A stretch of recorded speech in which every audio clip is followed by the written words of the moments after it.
Ma personne compte peu, mais ce qui est important, c'est ce monde agricole qui est en difficulté et aujourd'hui frappé de plein fouet par les conséquences de Belal. Parce que vous savez parfaitement, vous connaissez les chiffres aussi, il y a 6300 exploitants agricoles, il y a presque 11 000 personnes qui vivent de l'agriculture et nous savons que cela soit pour la canne à sucre, c'est un combat sans fin depuis 50 ans pour que les agriculteurs puissent vivre de leur travail. Pourtant, Dieu seul sait que la canne à sucre, la Réunion est la terre du sucre par excellence, parce que c'est ici que s'effectuent les travaux de recherche pour avoir de la bonne canne. Et ça, c'est Émile Hugo qui l'a fait. Aujourd'hui, c'est continué par Aircan que les planteurs d'ailleurs paient, mais en dehors de tout cela, les planteurs paient Aircan, mais il n'y a pas de retour sur investissement des planteurs. La Réunion fait de la recherche pour la canne à sucre pour le monde entier, jusqu'au Brésil et un peu partout. Et donc, mais ils n'ont pas les bénéfices de ce travail qu'ils effectuent eux-mêmes. On connaît parfaitement le problème d'importation, parce que si vous prenez par exemple, parce que la Réunion, elle est à 60-70% autonome en matière de fruits et de légumes frais. Et donc, mais on a aussi 180 000 repas qui sont confectionnés par jour, et donc aussi bien dans les écoles que dans les prisons, les hôpitaux, etc.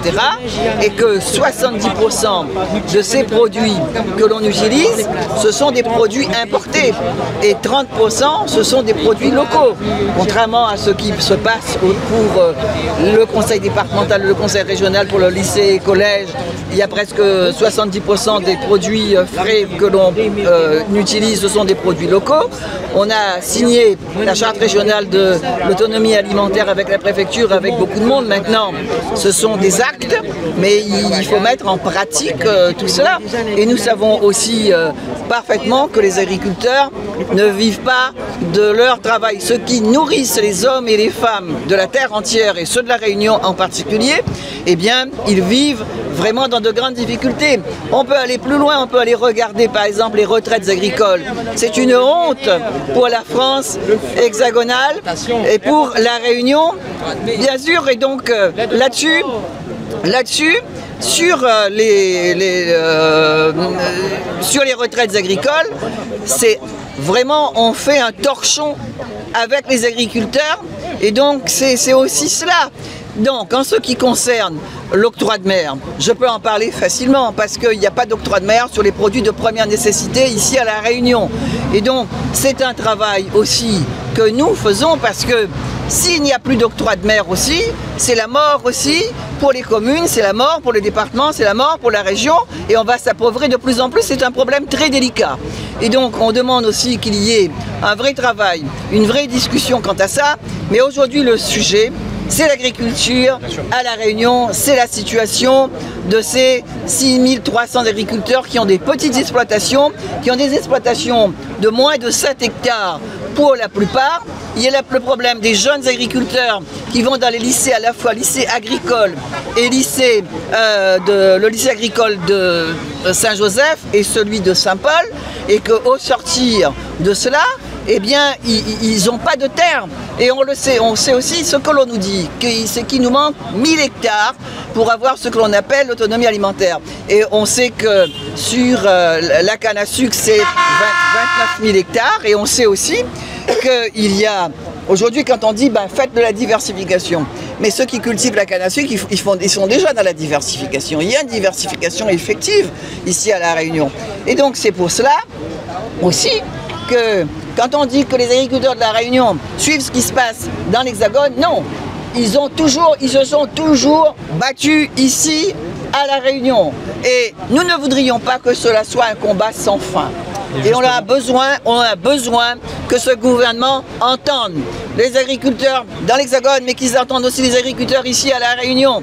Et qu'on ait conscience que c'est une situation qui est extrêmement difficile Et il y a la mécanisation. Moi j'entends la critique méchante et désagréable et je veux dire ignorante de beaucoup de Réunionnais pour dire regarde ce planteur là, avec ce gros 4x4. Pourquoi? Ça ils voudraient que les agriculteurs aujourd'hui ils marchent en charrette bœuf et donc il est adapté à son temps et donc c'est aussi cela. Et donc ils ont raison de se faire entendre. Les agriculteurs, bien sûr c'est le véhicule dont vous avez besoin de fonction de famille. Et donc parce que ceux qui gagnent pas achètent de l'auto. Et donc aussi cela, on connaît tout à fait. Moi je suis attentive, moi je suis une petite fille d'agriculteur, sœur d'un agriculteur, et m'y connaît la musique, et cette musique-là, m'y connaît la partition, m'y gagne chanter. Il y a tant de pouvoir, que ça va dire, parce qu'on voit que par exemple, dans les premières annonces du Premier ministre, à aucun moment il a parlé de la retraite. On ne peut pas faire un torchon avec les agriculteurs. C'est inadmissible. Lorsqu'ils sont âgés, eux qui ont donné leur dos au soleil, qui ont les plus belles mains du monde parce qu'ils nourrissent les gens. Et donc on voit qu'il n'y a pas d'écho de la part du gouvernement. Les autres ils mangent, ils ont une bonne table, les autres quand ils font venir le monde là-bas dans leur ministère ou bien à l'Élysée, s'il n'y a pas des agriculteurs, s'il n'y a pas des éleveurs, et on connaît combien c'est difficile. Aujourd'hui, on a ce que l'on appelle le poulet de dégagement. Vous vous rendez compte, on fait venir 21 000 tonnes de poulet de dégagement. Tout cette banane, il ne mange pas là-bas, il y a ici un poulet les gonflés, la bonne poulet les belles. Ouais, comme dit Bana, ou à la cuisse, les belles comme ça, ils vendent, c'est pas 10 €, c'est pas 5 kilos. Bon, ça va avec ça. Après, on tombe malade, ou les diabétiques, maladie cardiovasculaire, obésité, où il y en a tout ça, alors qu'on a 18 000 tonnes. Et donc, dans le plan régional qui a été mis en place pour l'autonomie alimentaire, et donc notre objectif doit être un objectif qui doit être lointain, qui doit être fort. Et aujourd'hui, on n'est pas autonome non plus en viande de porc. Et alors, est-ce qu'on nous permet aujourd'hui, on en fait venir de la viande où il n'y a pas de traçabilité, où il n'y a pas de normes, on nous demande d'avoir les normes extraordinaires, et nous, il n'y a pas de normes, on mange des cochons qui sont élevés dans des immeubles en Chine, et vous voyez, est-ce qu'il y a des normes pour l'oignon, pour l'ail l'oignon? Il n'y a pas de normes. Et nous, on a vraiment toutes ces difficultés-là, on est vraiment moins qu'un bœuf moka de cela sur le coup duquel il y a le joug, le planteuil dans cette situation-là, et ça, on ne peut pas l'admettre.